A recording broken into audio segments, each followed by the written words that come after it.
Well, Fraser and Emma are still with us. We're going through the papers, and Emma, there's a fascinating story in The Guardian about a woman. To get to this. I've been desperate to get to this all morning. It caught my eye. First thing I read this morning. A woman who, and the headline is slightly misleading, isn't it? Escaped a cave after 500 days. Not quite true, is it? No, she went down of her own accord and came out at the time that she set herself. She's one of these extraordinary people that I personally don't comprehend at all, but you really want to challenge the limitations of human existence. She wanted to see if she could live for 500 years in a cave. 500 days. Now that really would be a challenge. That isn't the story in the Mirror. Let's just take that off. Thank you.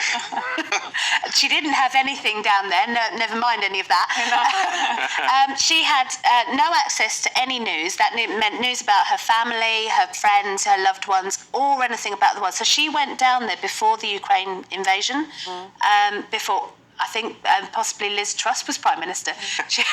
So she has come out, and she's been quite extraordinary, quite overwhelmed by the reaction to her. She thought she would just have a shower and go home, but she's had this 50-minute long press conference.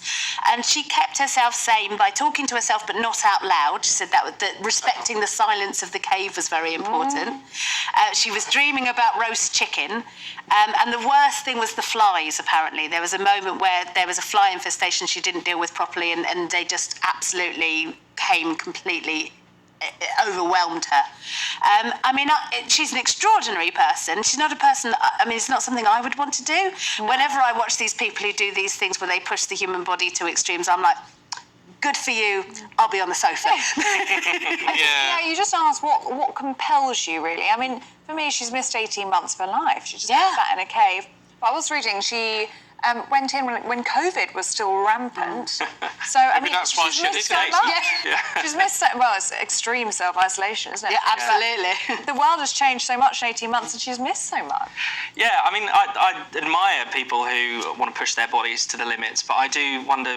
by sitting in a cave. Yeah, I think I'd much more admire people who are a bit more adventurous, you know, climbing Everest or that kind of thing, charting new territories. I just think it's a bit like... I think, to be fair to her, she has done that too. The box. Yeah, the box. He was in a box for, I can't remember how many days, but you think... Okay, but you were better when you were doing magic tricks. You were better when you were showing us something compelling, and you know, So I'm not convinced. I mean, I get it if when you know, people who bathe in ice and all that stuff. And I mean, it's quite cool. I quite fancy doing a silent retreat. When I was, to be fair, when I was single before I got married, I thought I'd quite like to do a silent retreat. I wouldn't do it now. But I thought that'd be nice for like a week or something in a monastery. Not 500 days. But not 500 days sat in a cave. No, thank you very much. I did it once for an afternoon, and it wasn't my life. Surprised you managed that. Fraser, Emma, really, I'm glad you two aren't silent. Thank you.